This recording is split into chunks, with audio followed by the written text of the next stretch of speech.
So there's a huge movement in the United States and in other countries as well to ban gender affirming care for children.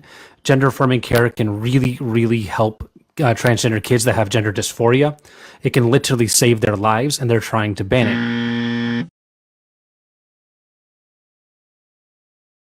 I have studied the research, and there is no other instance where a medical profession has proceeded with little or no evidence showing whether or not these hormonal treatments are safe long-term.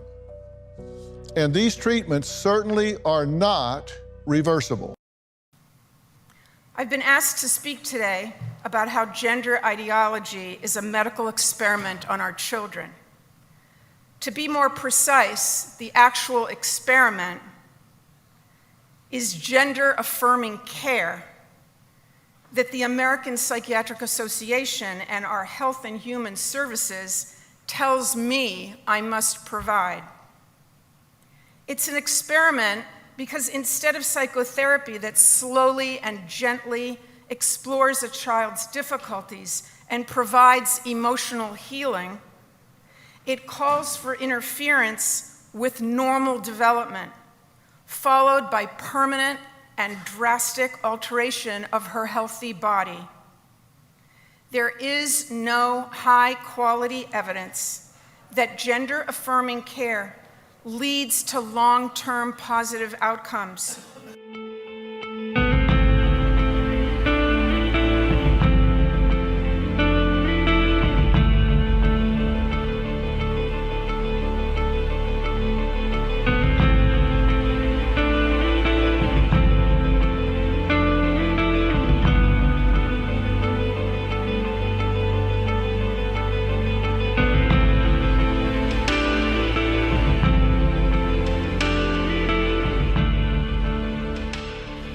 The questions are for Dr. McNamara. I just want to ask you, honestly, you're not concerned about the unknown effects of puberty blockers, hormones, and surgical interventions in kids, the long-term effects, not concerned about that?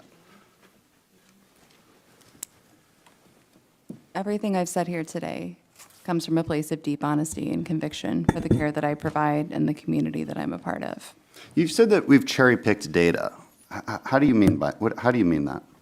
So it is very unscientific and flawed to pick a single study or a single statistic and to discuss it in isolation. Totally agree. Medical experts are able to talk about all of the evidence as a whole. Totally agree. So it's good to look at systematic reviews, right? That's the gold standard of evidence when you're trying to understand whether something works or whether it doesn't. So the British Journal of Medicine looked at 61 systematic reviews with the conclusion that, quote, there is great uncertainty about the effects of puberty blockers, cross-sex hormones, and surgeries in young people. The Journal of Endocrine Society came up with the same conclusion, even the American Academy of Pediatrics. They all cite the lack of evidence. And so here's the thing. If you're doing a therapy, and it's, temporary, whatever, fine, maybe let's try it, let's see if it works. But when you're talking about permanent physiological changes, do you not agree, just from an ethical standpoint, that you might want extremely strong evidence of the benefits? And there is no systematic review that states that there is strong evidence of benefits. Sir, are you aware of how the quality evidence grading system works and how it's applied?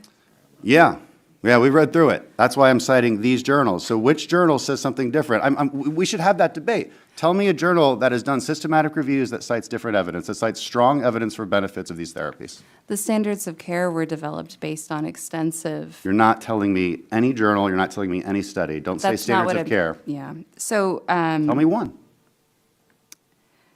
The standards of care. That's the standards of care. That's not a journal, that's not a study. That's not an organization, that's not an institution. You're just saying words.